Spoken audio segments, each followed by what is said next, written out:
Fala, meus queridos, beleza? Bom, hoje a gente vai resolver a prova do Enem de 2023. Pessoal, seria interessante que você resolvesse junto comigo. Se de repente você pausar o vídeo, fazer a questão, depois comparar com a resolução, fique excelente. Se você conseguir também assistir essa aula aqui num computador, né, uma imagem maior, também fica muito legal, beleza? Então, ó, é importantíssimo resolver provas anteriores. Pelo menos as últimas 5 provas do Enem, é interessante que você resolva para você pegar as manhas de resolver provas do Enem. Tá legal? Então, vamos começar. O negócio é o seguinte, ó. A primeira questão que apareceu aí, ele diz o seguinte, ó. Os solos amazônicos ricos em silicato não são apropriados para o cultivo por serem incapazes de reter nutrientes. Contudo, descobertas arqueológicas têm demonstrado que os antigos habitantes da Amazônia dominavam a técnica de preparo de um insumo agrícola natural, denominado terra preta. Esse insumo era constituído principalmente de uma espécie de biocarvão, biochar, obtida da queima da matéria orgânica, como troncos de árvores, pedaços de ossos e esterco, capaz de manter o solo fértil por anos. Admite-se que o efeito do biocarvão na fertilização do solo estava, em parte, relacionado à presença de grupos orgânicos do tipo carboxilato em sua superfície, carregados negativamente. Ele colocou até aqui, ó, a representação, né, desse carboxilato. Esses grupos atraem íons positivos, verdade, né, pessoal? Se ele tem carga negativa, atrai íons positivos necessários como nutrientes, tais quais os provenientes do potássio, do cálcio, do magnésio, além de micronutrientes como zinco e ferro. Essa ligação no solo fertilizante é predominantemente iônica, verdade, né? Ligação entre íons, a metal e metal, realmente predominantemente iônica, conforme ilustra a figura em que Mn representa os cátions metálicos. De acordo com a escala de Pauling, a eletronegatividade do elemento oxigênio é 3,44. Tá legal? Então aqui está o solo com biocarvão, né? Aí esse Mn aí que está representando um dos cátions, ele vai fazer uma ligação iônica com o oxigênio aqui em cima.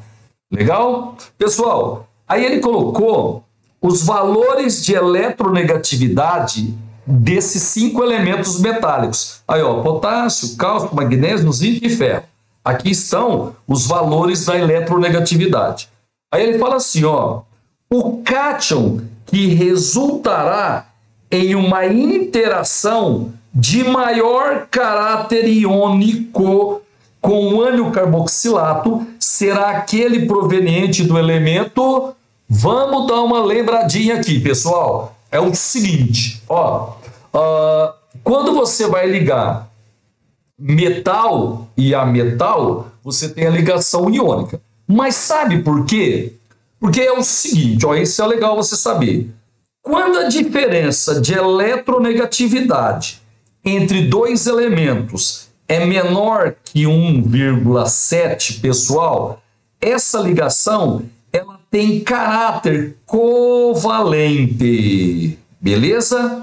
Agora, se a diferença de eletronegatividade for maior ou igual a 1,7, essa ligação tem caráter iônico, beleza? Normalmente acontece, né, entre metal e ametal. De boa? Agora é o seguinte, ó, você viu que para ser ligação iônica tem que ter uma diferença grande de eletronegatividade. Então você tem que saber o seguinte, quanto maior a diferença de eletronegatividade, maior o caráter iônico de uma ligação. Beleza, pessoal? Então é o seguinte, ó, como o oxigênio ele é um ametal, a eletronegatividade dele foi dada, né? Tá aqui, ó, 3,44.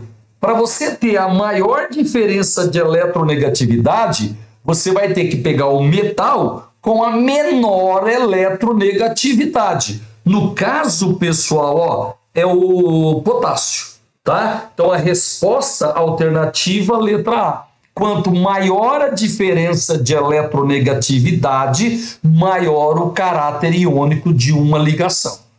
Certinho? Então a resposta certa, letra A, para o exercício, deixa eu ver qual que era aqui, 94, né? Lá do Enem.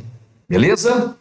Agora a gente vai fazer a questão de número 96, né? Acho que a prova amarela é essa daqui, lá do Enem. Ele diz assim, ó, a gasolina é uma mistura de hidrocarbonetos, é verdade, né? Os componentes da gasolina só tem carbono e hidrogênio, hidrocarboneto, de cadeias saturadas, contendo de 8 a 12 átomos de carbono.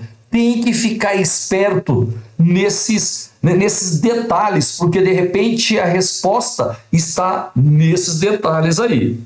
Além disso, a gasolina de alto desempenho, presta atenção, pessoal, ó, deve conter elevados teores de hidrocarbonetos de cadeias ramificadas. O cara está resolvendo a questão para você aqui.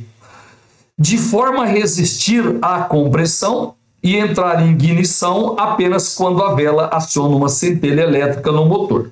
No quadro estão apresentados compostos que podem ser utilizados como combustíveis. Então aqui, pessoal, tem 5 compostos, né? N-decano, N-heptano e assim vai. Beleza? Aí ele quer saber o seguinte, ó. Entre esses compostos, aquele que conferirá maior desempenho como combustível meus queridos, primeiro ele diz que a gasolina é uma mistura de hidrocarbonetos saturados.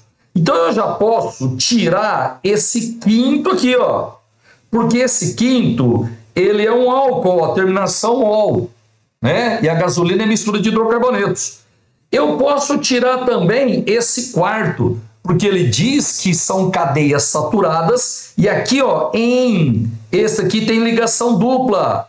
Errado, não pode, saturado. Beleza? E que mais, hein? Ó, gasolina de alto desempenho é aquela que tem altos teores de hidrocarbonetos de cadeias ramificadas. Queridos, esse N aqui no decano significa normal, significa que a cadeia é reta.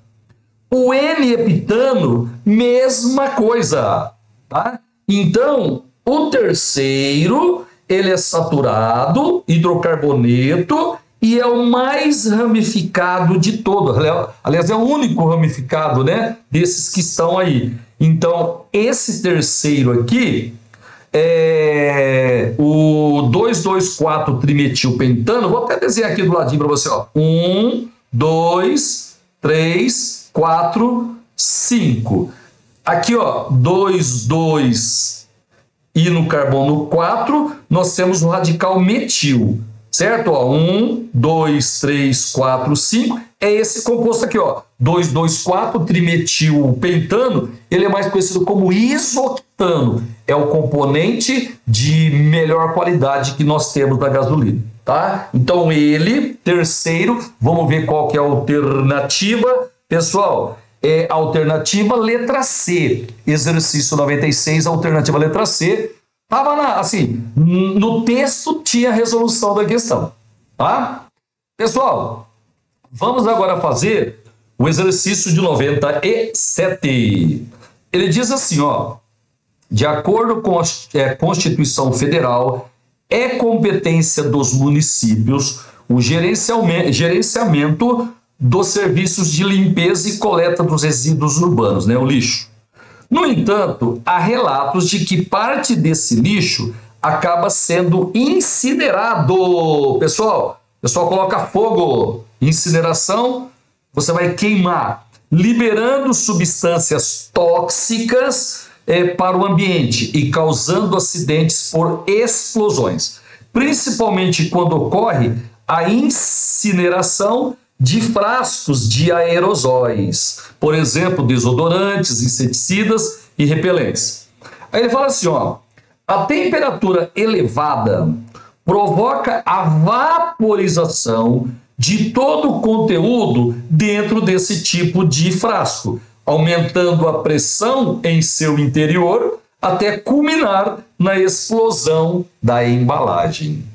Aí ele diz assim, ó, suponha um frasco metálico de um aerosol com capacidade de 100 ml, contendo 0,1 mol de produtos gasosos a temperatura de 650 graus Celsius no momento da explosão, tá? Aí ele deu o R, né? A constante universal dos gases, 0,082.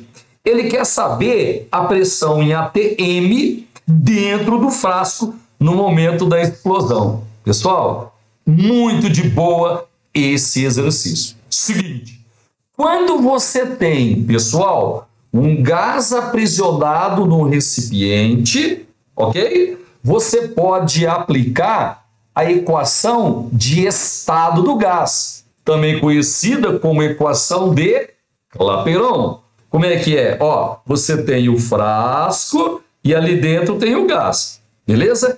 Ele não está mudando de estado, ele está numa única situação. Então você vai escrever a pressão que ele exerce vezes o volume que ele ocupa é o número de mols, tá, desse gás vezes a constante universal dos gases vezes a temperatura. É essa formulinha aqui, ó, a equação de estado ou equação de Clapeyron que a gente vai estudar. Ele quer a pressão. O volume, pessoal, ele disse que é 100 ml. Só que o volume, dá uma olhadinha lá na constante universal, ó, tem que ser usado em litro, né? 100 ml divide por 1000 vai dar 0,1 litro. O número de mols, galera, do gás, ele já deu, ó, 0,1 mol. A constante universal, 0,082. Cuidado, a temperatura em qualquer fórmula de gás, ela tem que entrar em Kelvin, pessoal. Só que ele deu a temperatura em graus Celsius. Vamos dar uma lembrada? A temperatura em Kelvin é igual à temperatura em graus Celsius mais 273, tá? Então, nesse caso aqui, eu vou pegar os 650, que está em graus Celsius, e somar 273. Pessoal, eu já fiz essa continha para ir mais rápido. A temperatura em Kelvin vai dar 923, beleza? Então, aqui no lugar da temperatura, 923. Queridos, 0,1 corta com 0,1. Então, a pressão vai ser 0,082 vezes 923. Já fiz essa continha. Ela dá 75,7 atm, atmosferas.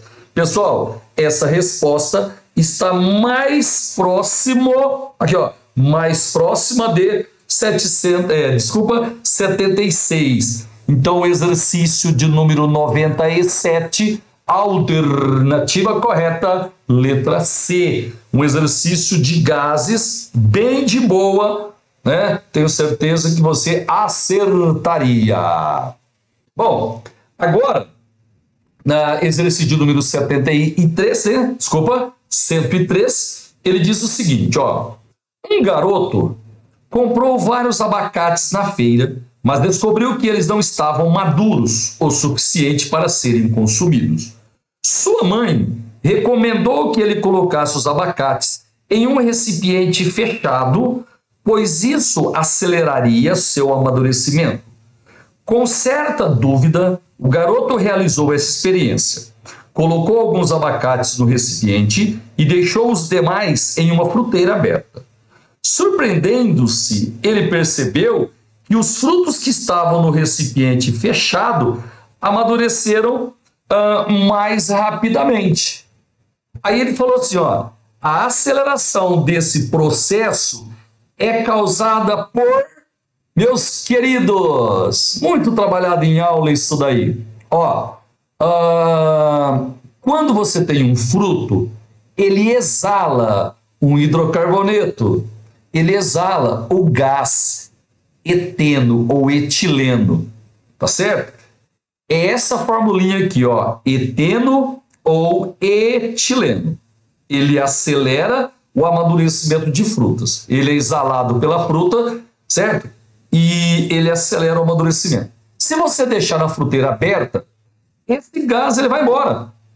Agora, se você colocar no recipiente fechado, se você embrulhar, por exemplo, com um jornal, o amadurecimento vai liberar o gás etileno, né? O eteno, e ele vai ficar aprisionado, tá? Então, aí que ele vai conseguir acelerar o amadurecimento mesmo. Então, a resposta certa, a aceleração desse processo é causada pelo acúmulo do gás etileno ou eteno, esse que está aí, né, na formulinha para você, tá? Também um exercício de boa, é um exercício, deixa eu dar uma olhada aqui, 103, a alternativa correta para a letra A.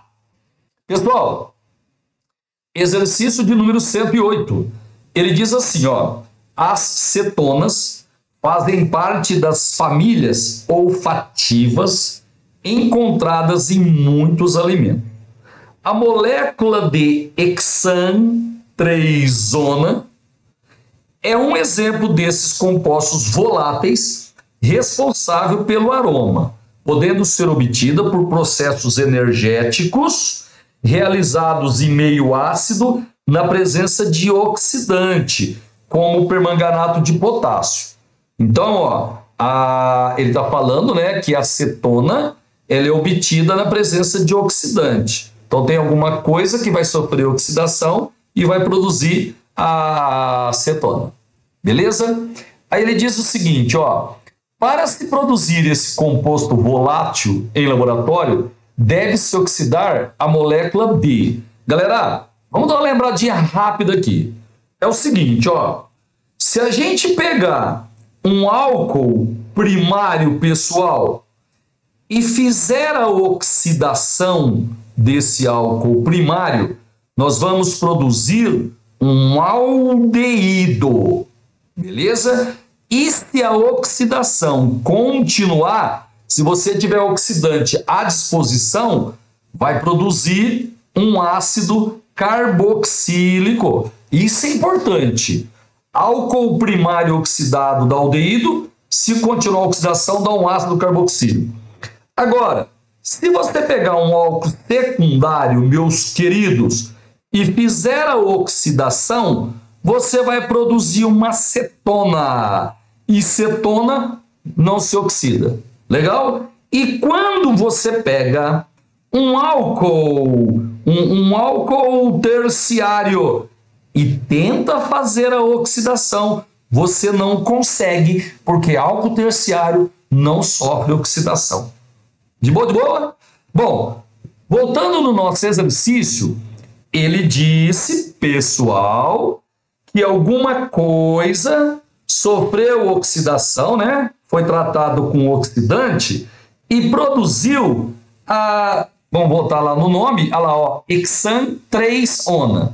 Então ficou assim, ó, CH3, CH2, C dupla O, CH2, CH3. Joia? Então essa daqui é hexantreizona.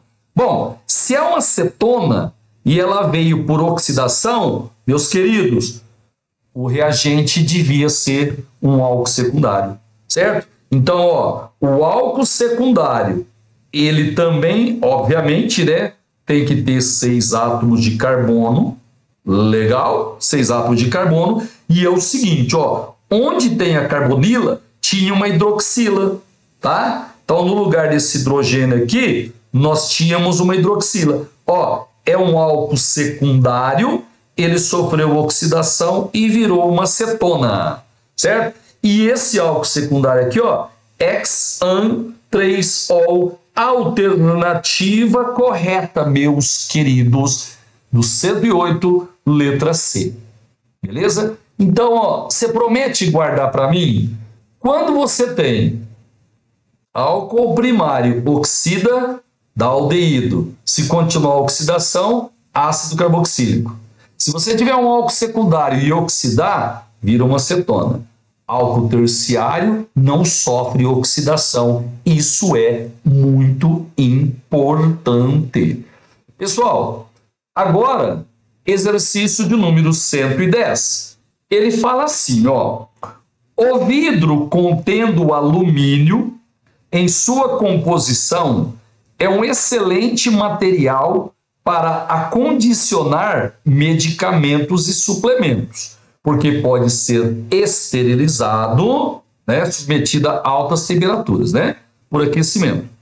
No entanto, quando o medicamento ou suplemento contém substâncias que se ligam fortemente ao íon, né, desse metal, no caso o íon de alumínio, cadê o alumínio? Aqui, ó. Quando o medicamento ele se liga ao íon de alumínio, a dissolução do alumínio é promovida em função do deslocamento de equilíbrio estabelecido entre a espécie imobilizada no vidro e a espécie da solução. Tá? Então você tem, ó, aqui um recipiente e ele tem alumínio, certo? Se você armazenar algum medicamento, né? Deixa eu ver como é que ele fala aqui, ó.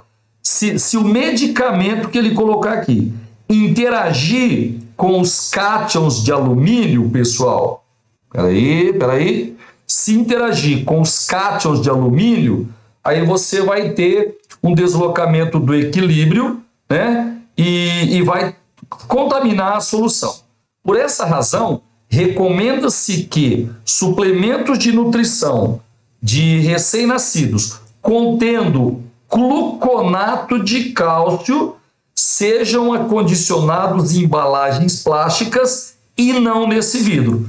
Então, ó, esse gluconato de cálcio aqui, ó, gluconato de cálcio, ele vai causar esse problema, né?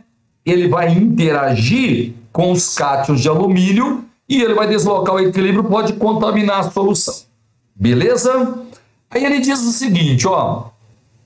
Caso esse suplemento seja condicionado em embalagem desse tipo de vidro, o risco de contaminação por alumínio será maior se, pessoal, vidro do frasco for translúcido e não transparente. Não tem nada a ver. O que vai reagir é o alumínio, né? Os cátions de alumínio. Então não importa se o frasco seja translúcido ou não.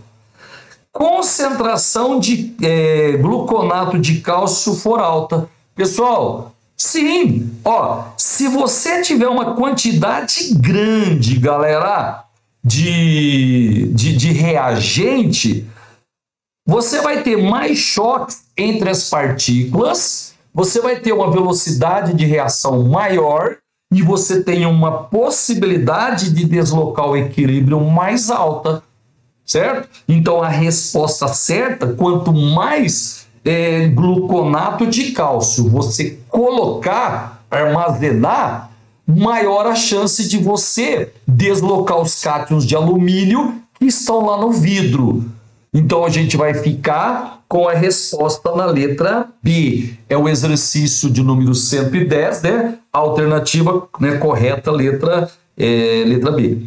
Pessoal, na letra C, ele fala assim, ó, frasco de vidro apresentar maior espessura. Não, se você tiver uma quantidade pequena, né, de gluconato, basicamente não vai ter o problema da contaminação.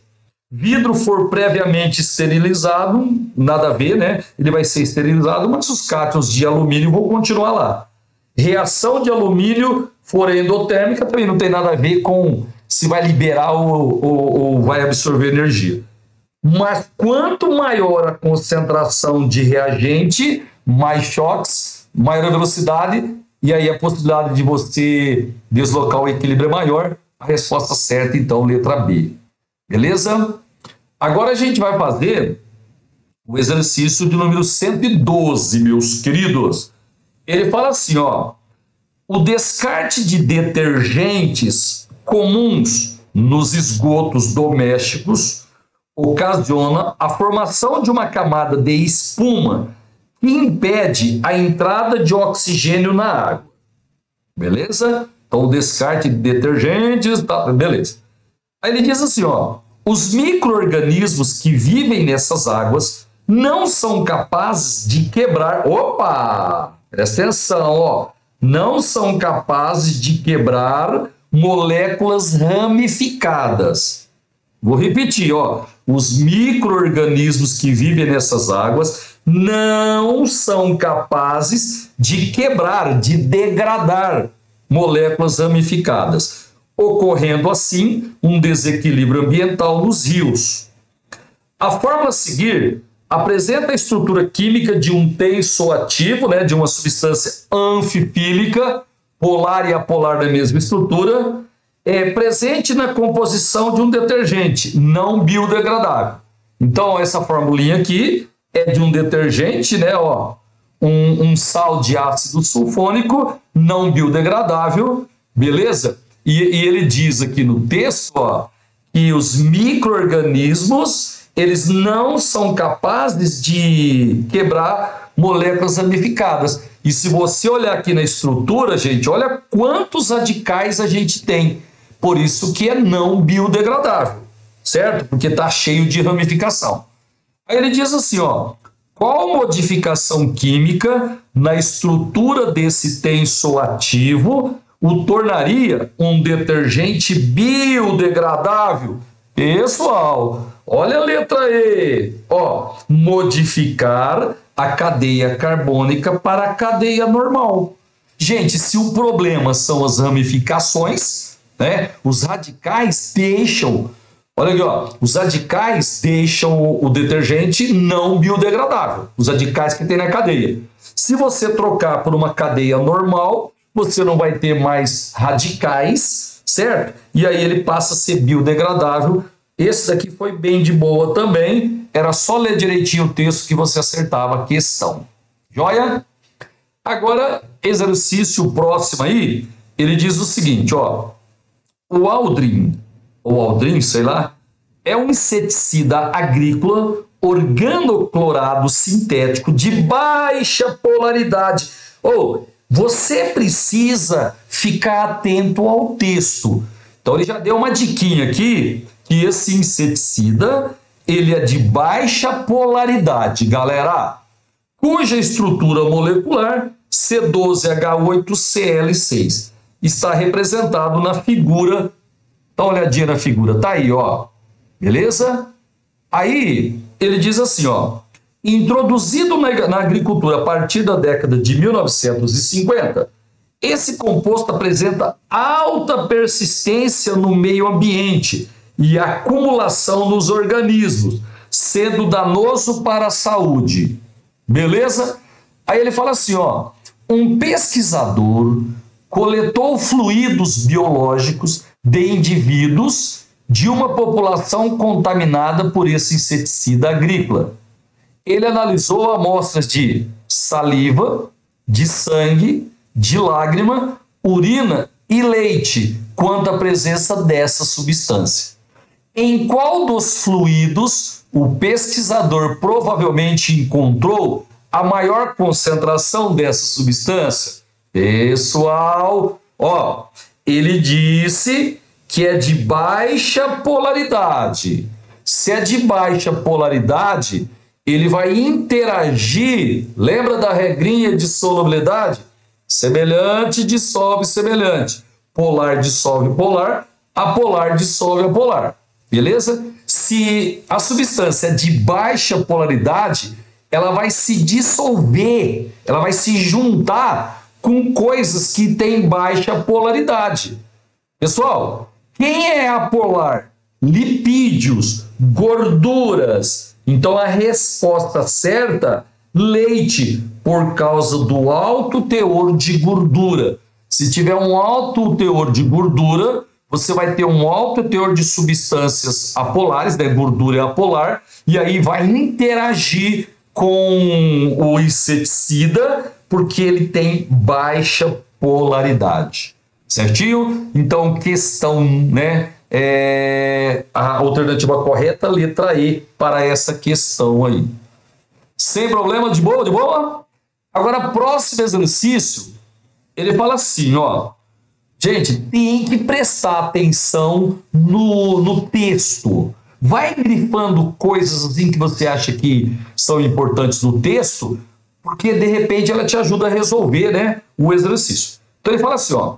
Uma cafeteria adotou copos fabricados a partir de uma composição 50% de plástico reciclado não biodegradável e 50% de casca de café. Então ele pegou 50%, né, metade de plástico reciclado não biodegradável e juntou com 50% de casca de café e conseguiu fazer, né, o recipiente. Aí ele falou assim, ó, o copo é reutilizável e retornável, pois o material, semelhante a uma cerâmica, suporta a lavagem. Embora ele seja comercializado por um preço considerado alto quando comparado ao de um copo de plástico descartável, essa cafeteria possibilita aos clientes retornarem o copo sujo e levarem, né, o café quente servido em outro copo já limpo e higienizado. Aí ele fala assim, ó, o material desse copo oferece também o conforto de não esquentar na parte externa. Você pode segurar esse copo com café quente, porque não vai queimar a sua mão, né? Ele não vai esquentar a parte externa. De boa, pessoal? Entendeu direitinho? Agora vamos lá, ó. Ele fala assim, quais duas vantagens esse copo apresenta em comparação ao copo descartável? Pessoal, ter a durabilidade de uma cerâmica e ser totalmente biodegradável. Errado! Porque ele usou só metade, certo? De plástico não biodegradável. Ele usou 50% de biodegradável e 50% não. Ele está falando que é totalmente biodegradável. Errado! Ser tão durável quanto uma cerâmica e ter alta condutividade térmica. Pessoal, errado! Se tivesse alta condutividade térmica, ia queimar sua mão, né? Coloca a bebida quente, vai queimar sua mão. Só que ele diz aqui no texto, meus queridos, ó, de não esquentar a parte externa. Legal? Então, o material não tem alta condutividade térmica. Letra C. Ser um mau condutor térmico. Bom, até aí tá beleza, né? E aumentar o resíduo biodegradável na natureza. Gente, aumenta o resíduo biodegradável na natureza? O que você acha? Vai aumentar o resíduo biodegradável? Não, né? Porque você tem 50% ainda de resíduo não biodegradável. Aí na letra D, ter baixa condutividade térmica e reduzir o resíduo não biodegradável na natureza. É verdade, porque ele vai usar metade, né? Ó, 50% aqui, ele é de plástico reciclado. E 50% é de casca de café, que a gente sabe que é biodegradável, tá? Então ele tem baixa condutividade térmica e ele reduz o resíduo não biodegradável. Se você estivesse usando apenas o copo descartável, 100% seria não biodegradável. Mas nesse caso aqui, só metade é não biodegradável. Então você está reduzindo o resíduo não biodegradável. É a questão de número 117, meus queridos, letra D. Beleza? Próximo exercício, ele fala assim, ó. O consumo exagerado de refrigerantes é preocupante, pois contribui para o aumento de casos de obesidade e diabetes. Considere 2 refrigerantes enlatados, um comum e um diet, e que ambos possuem a mesma quantidade de aditivos, exceto pela presença de açúcar. Pessoal, o refrigerante comum contém basicamente água carbonatada e grande quantidade de açúcar, o comum, ok? Já o refrigerante diet tem também água carbonatada e adoçantes cujas massas são muito pequenas. Beleza? Aí ele fala assim, ó, entre as duas versões apresentadas, o refrigerante comum possui. Aí ele está falando maior densidade, etc. Pessoal, como é que a gente calcula a densidade de um sistema? É a relação entre a massa e o volume. Beleza? Bom, se você observar, ele disse que o comum tem grande quantidade de açúcar e o diet, ele tem basicamente as mesmas coisas, ó, água carbonatada. Só que o diet, ele tem adoçantes que as massas são muito pequenas, beleza? Então, quando você faz densidade, é massa sobre volume. Queridos, no refrigerante comum, a massa de soluto ou da própria solução, ela vai ser maior. Por quê? Porque tem muito açúcar nessa solução. Agora, já o refrigerante diet, ele vai ter uma massa menor, porque os adoçantes têm uma massa menor, e ele fala isso no texto, ó, e adoçantes cujas massas são muito pequenas, certo? Então, como o açúcar tem massa maior, a densidade do refrigerante comum vai ser maior, beleza? Isso daqui está na alternativa letra A. Viscosidade não tem nada a ver. Maior volume de gás dissolvido também não vai interferir. Menor massa de solutos dissolvidos errado, né? Porque o refrigerante comum, ele vai ter mais açúcar, né? E ele diz no texto que o açúcar tem uma massa maior. Maior temperatura de congelamento, pessoal, também não tem nada a ver, porque você tem, no caso do refrigerante aqui, você vai ter basicamente a mesma concentração, então a temperatura de congelamento você também não vai ter a mudança, não. Então a resposta certa para esse exercício, alternativa letra A. Como você tem uma massa maior, porque o açúcar tem massa maior, a densidade do refrigerante do comum vai ser maior. Beleza? Esse exercício era o 118, alternativa correta, letra A. Pessoal, agora exercício de número 119, ele fala assim, ó.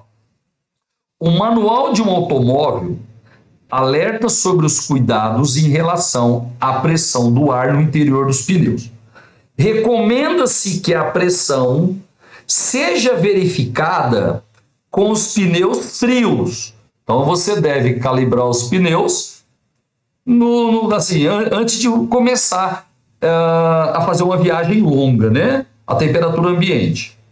Um motorista desatento a essa informação realizou uma viagem longa sobre um asfalto quente e em seguida verificou que a pressão P0 no interior dos pneus não era recomendada pelo fabricante. Na ocasião, a temperatura dos pneus era T0. Após um longo período em repouso, os pneus do carro atingiram a temperatura ambiente, T. Durante o resfriamento, não há alteração no volume dos pneus e na quantidade de ar no interior. Considere o ar dos pneus, né, como sendo um gás perfeito ou um gás ideal. Aí ele fala assim, ó, durante o processo de resfriamento, os valores de pressão em relação à temperatura são representados pelo gráfico. Pessoal, aí a gente tem alguns gráficos. Bom, deixa eu dar uma olhada, deixa eu lembrar uma coisa para você aqui. Ó, você tem um recipiente, no caso um pneu, e lá dentro você tem um gás. Queridos, não está saindo gás, não está entrando mais gás, a quantidade de ar no pneu é constante, não tem alteração. Legal? Então eu posso aplicar a equação de Clapeyron. PV é igual a NRT. De boa? Pessoal, ele fala que não há alteração no volume do pneu. Beleza? Então esse volume aqui, ó, ele é constante. Só que é o seguinte, não está entrando nem saindo gás. O número de mols é constante. R é a constante universal dos gases. Então, eu posso escrever assim, ó, P, eu vou passar a temperatura dividindo. Isso vai ser igual a N, R, e o volume eu vou passar dividindo. Pessoal, só que é o seguinte, ó, N é constante, R é constante e V é constante. Então, tudo isso daqui é constante. Moral da história, pressão sobre temperatura, nesse caso, é constante. O que você aprendeu lá na matemática, lá na física, lá na química? Quando você tem o quociente de duas grandezas constante, você diz que as grandezas são diretamente proporcionais. Como assim? Se uma aumenta, a outra aumenta. Se uma diminui, a outra diminui. Gente, dá uma olhadinha aqui, ó. Ele colocou pressão e temperatura. Ó, lá nos gráficos, pressão e temperatura. Todos eles, ó. Pressão e temperatura. Joia? Então me ajuda aqui, ó. Me ajuda aqui. O motorista, ele calibrou com a temperatura alta. Ele viu, né, a pressão numa temperatura alta. Então, a temperatura, sei lá, qualquer aqui, ele descobriu que tinha uma certa pressão. Espera aí que ele está chamando essa temperatura aqui, ó, a temperatura dos pneus, ele está chamando de T0. T0. E aqui, a gente vai ter a pressão P0. Beleza? Nós estamos nesse ponto aqui. Certinho? Aí, pessoal, ele fala assim, ó, durante o processo de resfriamento, os valores da pressão em relação à temperatura são representados. Ei, resfriamento, é óbvio, né? Resfriamento, a temperatura vai diminuir. Só que eu te mostrei. Dá uma forcinha aqui, ó. Pressão e temperatura são diretamente proporcionais. Gente, diretamente proporcionais, e se você escrever assim, ó, pressão é uma constante, passa a temperatura multiplicando. É equação de reta, certo? Então, vai dar uma reta. Só que a temperatura, ela vai diminuir, ó, durante o resfriamento. Queridos, se a temperatura diminuir, a pressão também vai diminuir. Por quê? Porque elas são diretamente proporcionais, tá? E você representa isso por uma reta. Então, a resposta certa para esse exercício, pessoal, é a letra E. Ó, quando a temperatura é alta, a pressão é alta. Durante o resfriamento, a temperatura vai diminuir, a pressão também vai diminuir. Alternativa correta, letra E, para esse exercício. Certinho? Queridos, agora, exercício de número 121. Ele fala assim, ó, para que uma molécula dê origem a um medicamento de administração oral, além de apresentar atividade farmacológica, deve ser capaz de atingir o local de ação. Para tanto, essa molécula não deve se degradar no estômago, onde o meio é fortemente ácido e há várias enzimas que reagem mediante catálise ácida. Deve ser capaz de atravessar as membranas celulares e ser solúvel no plasma sanguíneo, sistema nervoso. Para os fármacos, cujas estruturas são formadas por cadeias carbônicas longas, pessoal, cadeia carbônica longa, né? Ó, cadeia carbônica longa a gente sabe que tem caráter apolar, né? Beleza? Contendo pelo menos um grupamento amino, um recurso tecnológico empregado é a sua conversão no cloridrato correspondente. Essa conversão é representada de forma genérica pela equação química. Então, moçada, ó, você tinha aqui um composto, tá? Reagiu com HCl. E o que está acontecendo aqui? Ó, você lembra que no nitrogênio tem um par de elétrons não ligantes, porque o nitrogênio é da família E5A. Aí, o H+ do ácido, ele vai pegar esse par de elétrons emprestado por uma ligação dativa. Aí vai produzir aqui, ó, um cátion, né? Você sabe que o HCl vai se ionizar H+Cl-. De boa? Aí o cátion vai atrair o ânion Cl- e você vai ter esse composto aqui. Beleza, meus queridos? Aí ele fala assim, ó, o aumento da eficiência de circulação do fármaco no sangue, promovido por essa conversão, deve-se ao incremento de sua, vamos ver as respostas, ó, basicidade, lipofilicidade, caráter iônico, cadeia carbônica, estado de oxidação. Queridos, vamos ver o que aconteceu? Ó, você tinha um grupo amino, tá? Aí o H+ recebeu o par de elétrons, formou um cátion, né? Que atraiu o ânion. Gente, isso daqui é uma ligação iônica. Quando a gente pega a cadeia carbônica do composto, né, e transforma no composto iônico, nós aumentamos a polaridade dele. Se aumenta a polaridade, ele vai ser mais solúvel no plasma sanguíneo, que é um sistema aquoso.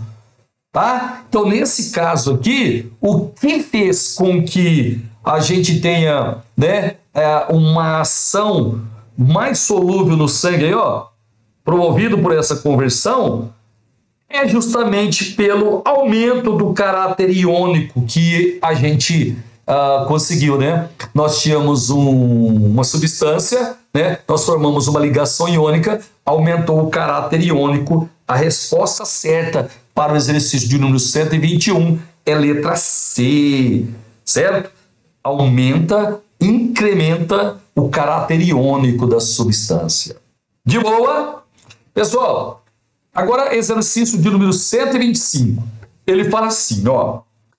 A utilização de tecnologia nuclear é um tema bastante controverso por causa do risco de acidentes graves, como aqueles ocorridos em Chernobyl, 1986, e em Goiânia, né, 1987, aconteceu lá com um problema com o Césio 137, e também em Fukushima, em 2011. Apesar de muitas desvantagens, como a geração de resíduos tóxicos, a descontaminação ambiental dispendiosa, em caso de acidentes e a utilização em armas nucleares, a geração de energia nuclear apresenta vantagens em comparação a outras fontes de energia. Pessoal, aí ele fala assim, ó, a geração dessa energia tem como característica... Gente, deixa eu só dar uma lembradinha aqui para você. Ó, a geração de energia numa usina nuclear, ela acontece através da fissão nuclear, tá? Você tem um elemento físsil, né? radioativo, ele vai ser bombardeado e vai quebrar. Legal? Fissão, quebra nuclear. Essa fissão nuclear, ela vai liberar muita energia e aí a gente usa essa energia para vários processos industriais. Aí ele fala assim, ó, a geração dessa energia tem como características, pessoal, formar resíduos facilmente recicláveis. Bom, isso daqui, pessoal, no próprio texto, ele fala assim, ó, geração de resíduos tóxicos, tá certo? Então, essa alternativa aqui, no próprio texto, você tem que ficar esperto com o texto. De repente, lá já tem algumas alternativas que você pode descartar. Então, facilmente recicláveis, errado. Você tem o lixo atômico, né, que é muito ruim para você armazenar isso. Então, facilmente recicláveis, errado. Promover o aumento do desmatamento. Pessoal, não tem nada a ver com desmatamento, porque você vai usar, por exemplo, urânio, né, que não tem nada a ver com lavoura, com mata, etc. Não tem nada a ver com desmatamento. Contribuir para a chuva ácida. Queridos, a gente tem chuva ácida quando você libera na atmosfera óxidos com caráter ácido. Por exemplo, CO2, óxido de enxofre, de nitrogênio, etc. Só que na usina nuclear, você não produz gás com caráter ácido. Então não tem nada a ver com chuva ácida, errado. Emitir gases tóxicos que são lançados no ambiente. Pessoal, não. Ó, cuidado, ele fala assim, ó, como apesar de muitas desvantagens, como a geração de resíduos tóxicos. Resíduos tóxicos é uma coisa, aqui ele está falando gases tóxicos que são lançados no ambiente. Pessoal, não. Na verdade, você produz resíduos tóxicos que são, né, que é o lixo atômico, não gases tóxicos. Então a gente vai descartar essa alternativa porque não são gases tóxicos. Aí ele fala assim, ó, produzir calor sem o consumo de combustíveis fósseis. Pessoal, perfeito. Você não usa hidrocarboneto, não usa gasolina, não usa combustíveis, não usa petróleo, não usa gás natural, certo? Não usa carvão mineral. Você vai fazer a quebra do urânio. Então você consegue produzir calor sem o consumo de combustíveis fósseis. Essa é a alternativa correta, exercício 125, pessoal, alternativa correta, letra D. Cuidado, ó, emitir gases tóxicos, não. Você vai ter o lixo atômico que é tóxico, tá? Mas isso não são gases tóxicos, eles não são lançados na atmosfera. Beleza? Bom, agora a gente vai fazer o exercício de número 126. Ele fala assim, ó, em uma indústria, o controle da dureza da água é importante quando ela é utilizado em caldeiras, pessoal, uma vez que sais pouco solúveis, formados a partir de sulfato e carbonatos, podem acumular-se no interior das tubulações, causando obstruções. Para avaliar a água utilizada nessa indústria, foram realizados testes de qualidade que consideraram os seguintes parâmetros, meus queridos. No teste 1, mediu a quantidade de cálcio.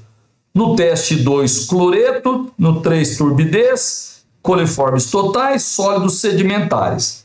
Aí ele diz assim, ó, qual teste deve ser considerado para controlar a formação desse tipo de obstrução de tubulações? Gente, por favor, foca nessa resolução, porque pode ser que numa outra etapa do Enem, aí no outro ano, o Enem possa perguntar outras coisas além do que ele está perguntando aqui. Então vamos dar uma lembradinha. Ó, pessoal, primeira coisa, ó, água destilada, meus queridos, água destilada é a água, pessoal, mais pura que existe. Água pura, água destilada, a gente tem quase 100% de pureza. Você só tem moléculas de água no sistema, certo? Não é mistura, é uma substância pura composta, certo? Mas é uma substância pura. Agora, água oxigenada. Isso você tem que saber o que é água oxigenada. Gente, água oxigenada é uma mistura de peróxido de hidrogênio e água comum, certo? O peróxido de hidrogênio, como o próprio nome está dizendo, ele é um peróxido, né? O oxigênio tem NOx menos 1.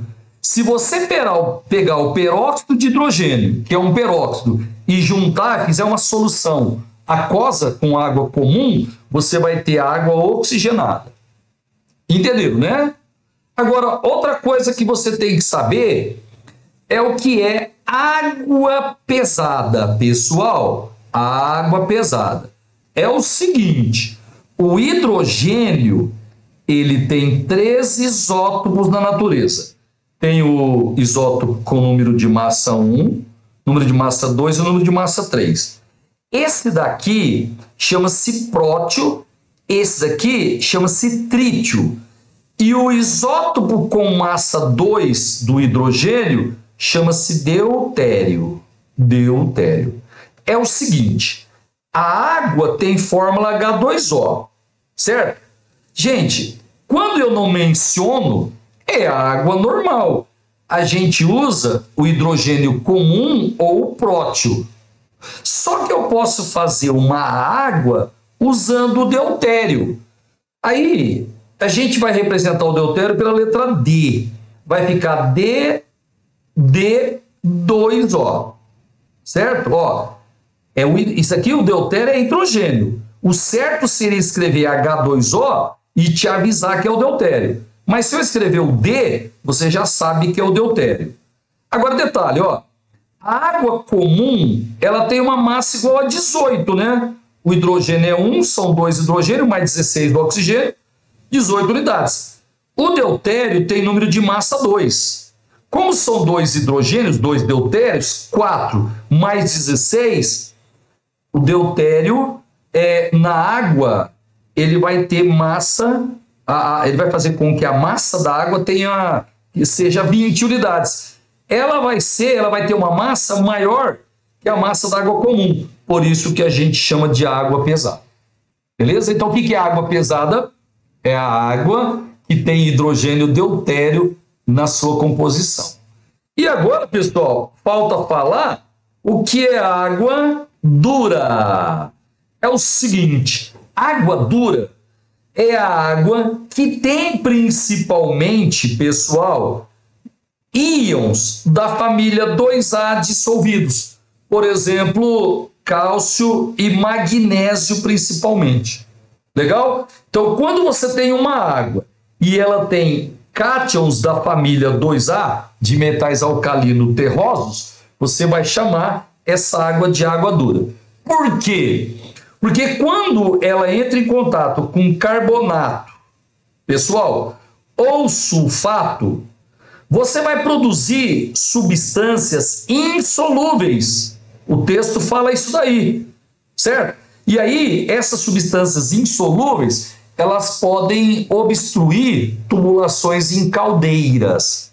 Então, ó, a resposta certa, qual teste deve ser considerado para controlar a formação desse tipo de obstrução da tubulação? Gente, onde tem cálcio ou magnésio, no caso é o cálcio, a resposta certa é o teste 1, aí nós vamos marcar a alternativa letra A, tá bom? Então, vamos dar uma lembradinha, pessoal? Ó, água destilada é a água mais pura que existe. Praticamente só tem moléculas H2O. A água oxigenada é quando você dissolve peróxido de hidrogênio em água comum. H2O2 dissolvido na água comum, você vai chamar de água oxigenada. Água pesada é a água com deutério, certo? O isótopo mais pesado que o hidrogênio comum, né? O hidrogênio comum tem massa 1 e o deutério tem massa 2. E água dura é quando você tem na água íons da família 2A, metais alcalinos terrosos, principalmente Ca2+, e Mg2+. Tá certo? Aí, como ele queria controlar, né, a formação de... Né, onde ele fala isso daqui, ó. Pouco solúvel, você tem que controlar a dureza da água, então você tem que monitorar o tanto de... Espera só um pouquinho aqui. Você tem que monitorar o tanto de cálcio que tem na água. Beleza? Então, o exercício de número, deixa eu ver aqui, 126, alternativa correta, letra A. Beleza? Pessoal, agora exercício de número 128. Ele fala assim, ó, existe no comércio um produto antimofo constituído por uma embalagem com tampa perfurada contendo cloreto de cálcio anidro.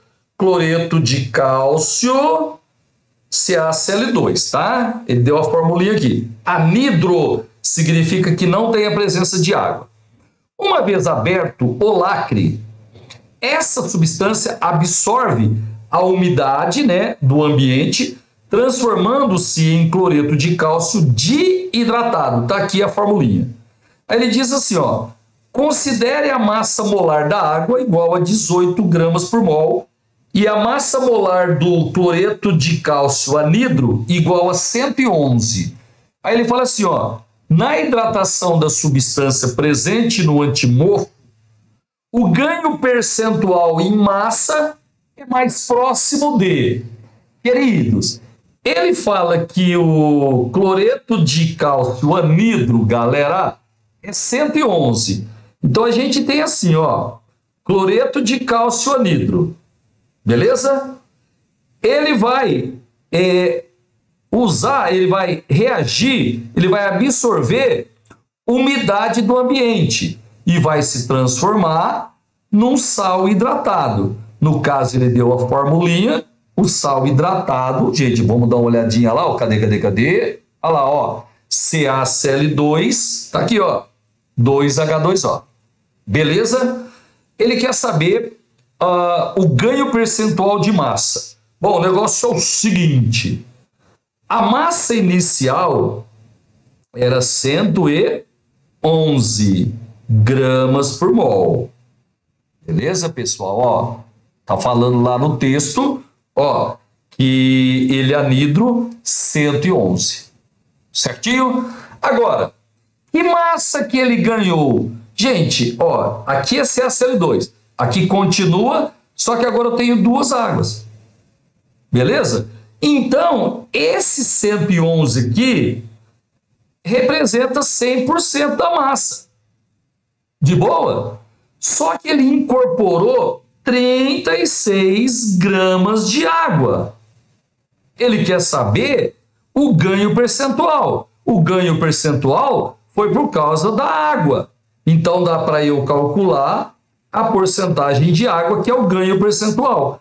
Isso vai dar 36 vezes 100, né, pessoal? Dividido por 111. Galera, já fiz essa conta, aproximadamente 32,4%.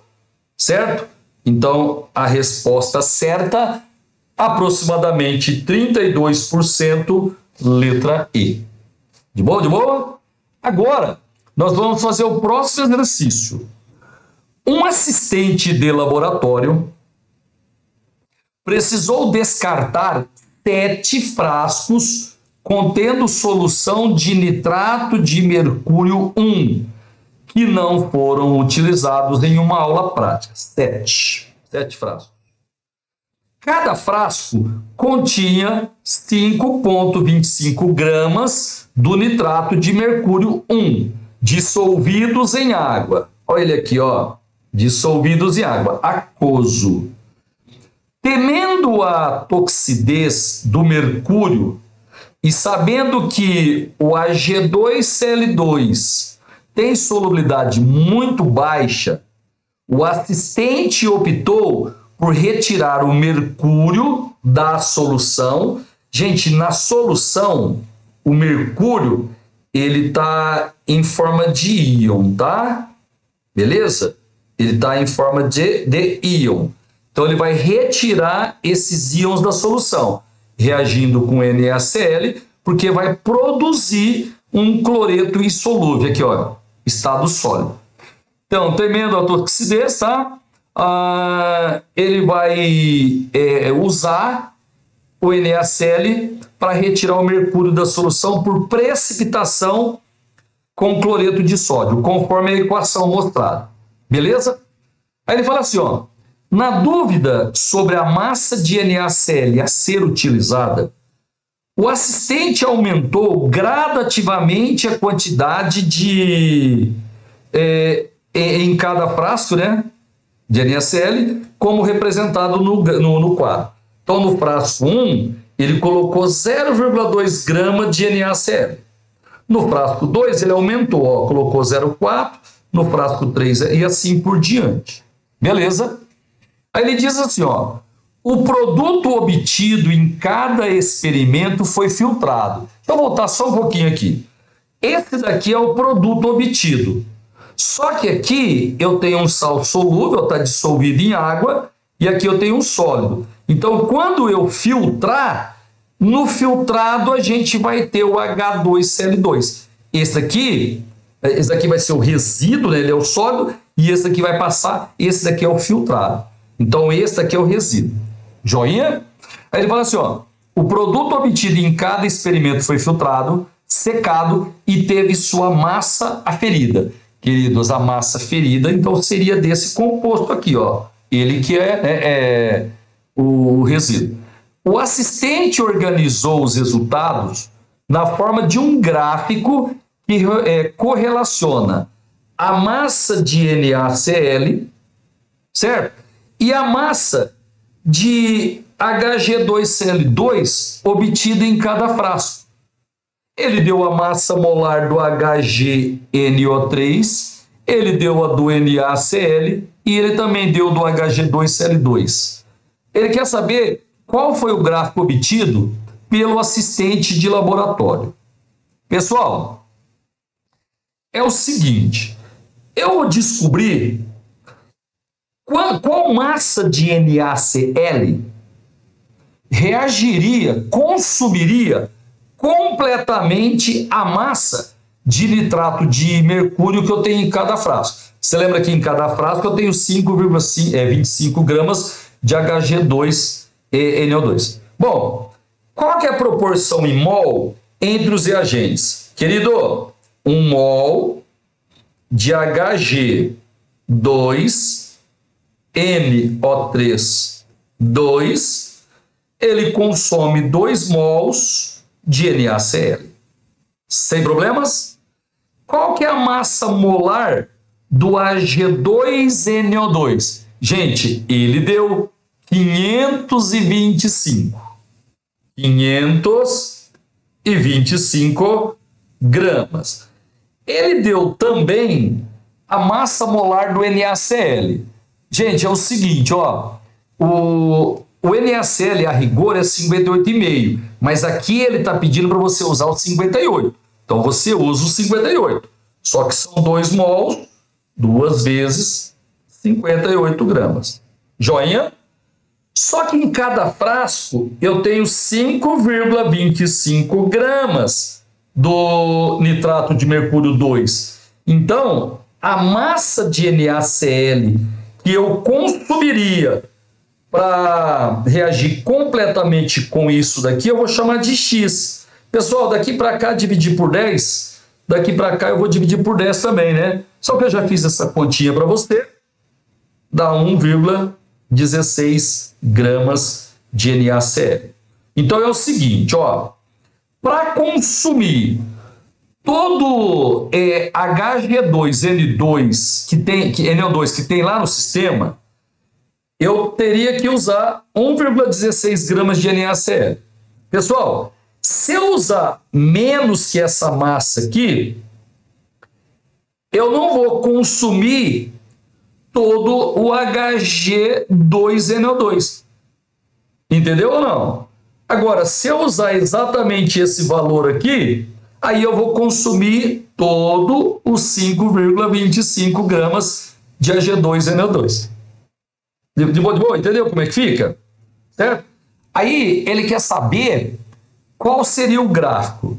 Bom, aqui nós temos a massa, pessoal, de HG2Cl2. Bom, se você observar, olha só, não vai ter nem que fazer continha. Ó, quando eu usar 1,16 gramas de NaCl, eu vou consumir todo o HG2NO3 que eu tenho no sistema. Aí eu vou produzir uma certa quantidade de AG2Cl2. Se eu usar mais que essa massa aqui, a quantidade de AG2Cl2, pessoal, vai ser igual àquela quando eu usei 1,16. Por quê? Porque 1,16 ele consome todo o nitrato de mercúrio 2 que tem no sistema. Então, se eu usar mais que 1,16 gramas de NaCl, o NaCl vai estar em excesso. E o HG2NO2 ele vai ser o limitante. Tá certo? Então, quando a gente usa mais que 1,16, por exemplo, aqui eu estou usando 1,12. Não, desculpa, 1,2. E aqui eu estou usando 1,4. Eu estou usando aqui mais que 1,16. Então, isso daqui e isso daqui, eles produzem a mesma quantidade do cloreto de mercúrio. Certinho? Então, veja que chega um momento, né? Quando a massa de NaCl ela se aproxima de 1,2, quando ela é 1,16, aí a massa do produto fica constante. Tá certo? Então, ó, esse gráfico aqui eu posso cancelar, porque ele ficou constante, pessoal, ó, em 0,6. E, na verdade, ele vai ficar constante em 1,16. Esse gráfico aqui, ó, esse aqui nem ficou constante. E esse aqui nem ficou constante. Agora eu tenho dois para decidir. Eu tenho esse daqui, que ficou constante aproximadamente aqui em 1,16. E esse daqui também, ó, aproximadamente 1,16. Agora é o seguinte, galera. Esse daqui, ele sai do zero, tá? E esse daqui, cadê?